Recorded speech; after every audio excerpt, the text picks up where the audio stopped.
is Jose from StampinJoe.com, and welcome to this week's Stampin' Gals Gone Wild Wednesday freebie. So in this video, I'm going to show you how to create this beautiful background just using some sponges and ink. So let's get started. So we're using 3 different colors. We're using Island Indigo, Strawberry Slush, and Crushed Curry. And all you need is these little sponge wedges. So when you buy your Stampin' sponges, they come in a pack of 3. And you can actually cut them into these wedges just to make it easier to hold, and they go a long way. So what you want to do is we're going to start from our bottom using our Island Indigo, and you're just going to grab some ink off of your ink pad, and I like to dab off just a couple of times just so it's not so strong at the beginning. And then you're going to rub back and forth kind of at an angle. It's going to start to look kind of messy at the beginning, but as you work through that color, you can get it kind of more uniform and darker. So the next color we're going to use is Strawberry Slush, and you want to overlap your colors just a little bit so it doesn't have that white space, and you kind of get a rainbow of colors this way. See how it creates that nice tone in the middle of the 2 colors, kind of like a purple. When you're up to this point, we're going to grab out our Crushed Curry. Now I find it easier to turn my cardstock at this point just to work off this way, since I am right-handed. And now we're just going to fill in our white space with our Crushed Curry. And again, you want to overlap these 2 colors. It kind of starts to look like a rainbow. So you've got your yellow, your orange, your pink, and then your purple and your blue. So I'm pretty happy with that. We're going to go on to the next step. We're going to be using one of our big background stamps called Wildflower Meadow, and you can see it's got all these images and then the little polka dots, and it looks really nice. So what tends to happen when you have a big stamp like this is some of the middle sometimes doesn't ink up properly. So we're going to use our black StazOn. I've already pre-inked some of it, and you really want to make sure that the whole thing is nicely inked everywhere.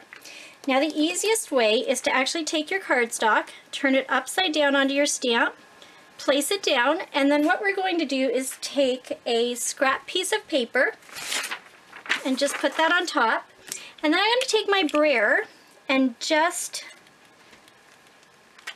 roll right onto my cardstock. And I really only want to do this a few times because I don't want my cardstock to move.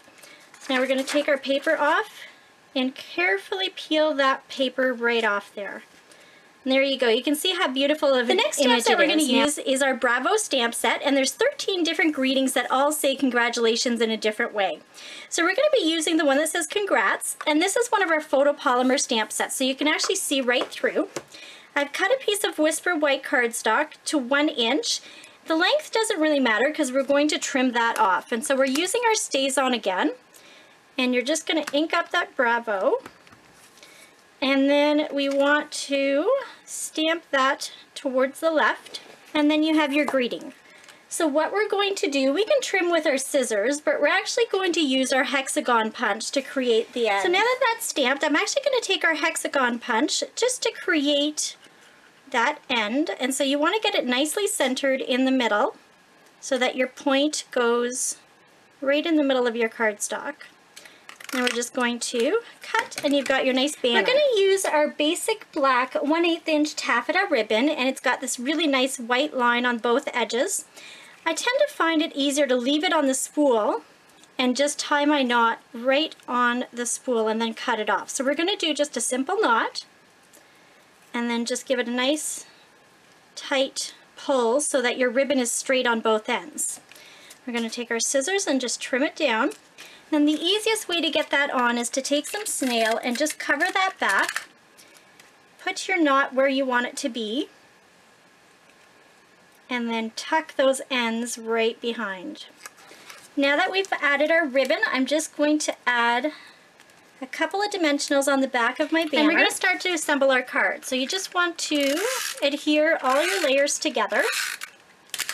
And now that that's all adhered together, we're just going to add our banners. So I want that to go probably near the bottom, right to the edge. I'm going to give it a little of a pucker.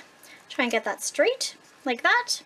And there you go, a really nice rainbow-like card. I just love these colors. They are stunning in real life. I would love to give you a challenge this time. Many times we do these videos and we love the feedback that we get, but we want to know that you're using the techniques that we are demonstrating. So I would love to have you stamp a card using kind of this rainbow sponging technique. It doesn't matter which colors, you use your own colors, and then pick a stamp to do and see if you can create something, and then come back and post it on my blog on this post so we can see what creations you come up with. So thanks again for coming by, and we appreciate you watching all of our videos. Thanks so much.